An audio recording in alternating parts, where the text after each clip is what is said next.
É isso mesmo. Deus quer você do jeito que você está, do jeito que você é. Mas calma, antes de você me chamar aí de teólogo liberal, de liberal, vamos conversar um pouco aqui sobre isso, tá bom?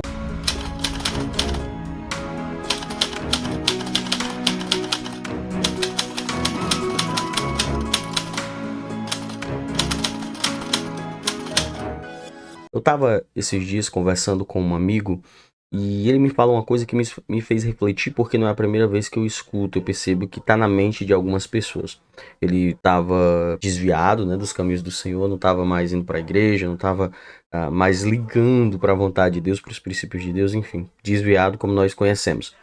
E aí, no meio dessa conversa, ele falou: Cara, eu vou voltar, mas eu vou voltar quando eu realmente puder ser crente, sabe? Fervoroso, quando eu realmente estiver bem ali para fazer isso. E aí me fez pensar nessa visão equivocada que às vezes a gente tem de que você precisa estar super bem, você precisa estar já perfeito para se achegar a Deus, né? Então, não, mas é porque eu ainda tenho muitas coisas na minha vida que eu preciso consertar. Então, por isso que eu não vou, porque eu não vou servir a Jesus de qualquer jeito. Por mais que essa visão ela pareça ter um ar aí de correta, né, de espiritual, de querer dar o melhor a Deus, então eu não vou servir ao Senhor de qualquer forma. Por mais que tenha esse ar, essa é uma outra face, talvez, aí do legalismo, né? Não é uma forma correta de enxergar as coisas. Talvez você agora esteja até julgando, mas quer dizer que eu tenho que fazer alguma coisa, as coisas de qualquer jeito para Jesus? Servir Jesus de qualquer forma? Não, claro que não.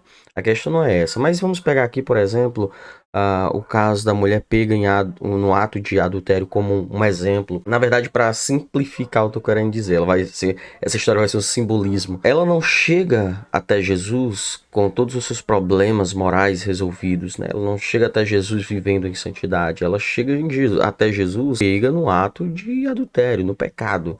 Ela tem um encontro real com Jesus. E aí depois Jesus diz, vai, não peques mais. Então, depois desse encontro, ela tem essa ordenança de mudar de vida, digamos assim.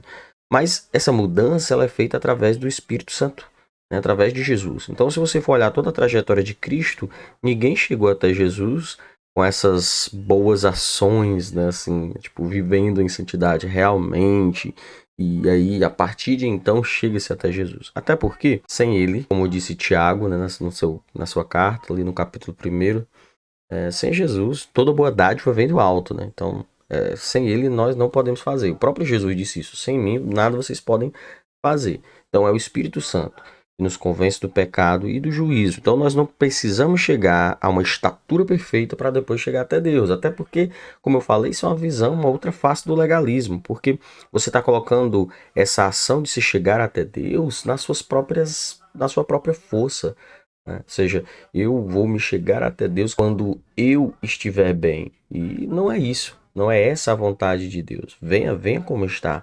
Jesus veio para os pecadores. Jesus veio para aqueles que estão doentes, né? Os sãos não precisam dos médicos, mas sim os doentes. Ele veio para os doentes. E é o Espírito Santo que vai convencer, o Espírito Santo que vai trabalhar o coração do pecador e vai gerar essa transformação. Então, essa ideia de que a pessoa precisa estar perfeita, ou pelo menos andar em um processo de santidade já para poder chegar a Deus, pode parecer até um ar de, como eu falei, de santidade, né? De querer o bem da obra, não quero servir a Deus de qualquer jeito, mas na verdade isso não faz o mínimo sentido. E isso é muito prejudicial. E olhando bem, eu acho que fomos nós, foi a igreja que acabou colocando esse padrão. Querendo ou não, isso é algo que erramos no meio do processo. Querendo ou não, foi a igreja que colocou isso no coração das pessoas, de que elas precisam primeiro se consertar para depois chegar até Deus. E isso é muito banal, isso é até cruel, porque você está mandando uma pessoa se consertar sozinha, uma pessoa que está encharcada do pecado. E ela precisa, antes de mais nada, ter um encontro com o Espírito Santo, ter a consciência de que é uma pecadora, um pecador, para poder se entregar aos caminhos de Jesus e deixar que ele faça o seu trabalho. E sem ele nós não conseguiríamos nada. Então a ação vem dele, né? Ele nos amou primeiro. É o Espírito Santo que faz essa ação. Até eu comentei em um último vídeo que eu até vou deixar aqui no card, que sem o Espírito Santo nós não conseguimos tomar as decisões corretas, né?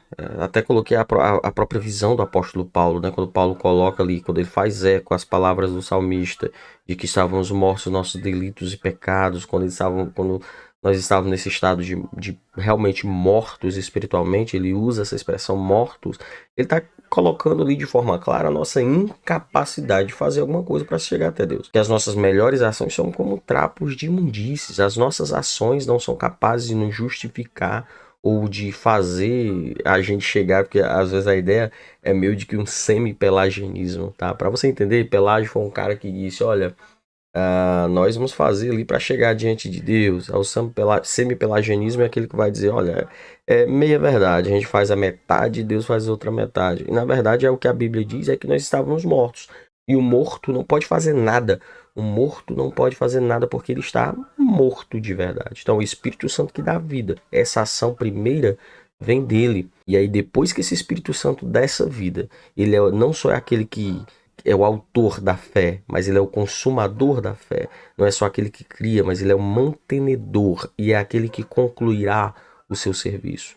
Então, sem Jesus, sem Deus, nós não conseguimos fazer nada. E como eu falei, isso é até perverso, né? Deixar que alguém é como colocar a pessoa na guerra sem dar nenhuma arma para poder se defender. Então, eu queria apenas refletir isso com vocês e que a gente possa meditar de quão errada é essa ideia que as pessoas precisam estar perfeitas, nem depois que estão em Cristo elas estão perfeitas, sempre nós vamos ter inclinações, o perfeito foi só Jesus. Mas enfim, que as pessoas precisam estar nesse estado já largando todos os seus pecados, que a pessoa precisa fazer tudo isso para só então depois se chegar a Jesus, né, ter essa vivência de igreja, ir para a igreja. A pessoa precisa entregar a sua vida a Jesus e abrir o coração e deixar que o Espírito Santo ele faça a sua boa obra na sua vida. Por mais que essa ideia pareça, como eu falei, um ar de espiritual, de querer o bem para Deus, de querer dar o melhor para Deus, na verdade é uma outra face do legalismo e nós precisamos quebrar isso.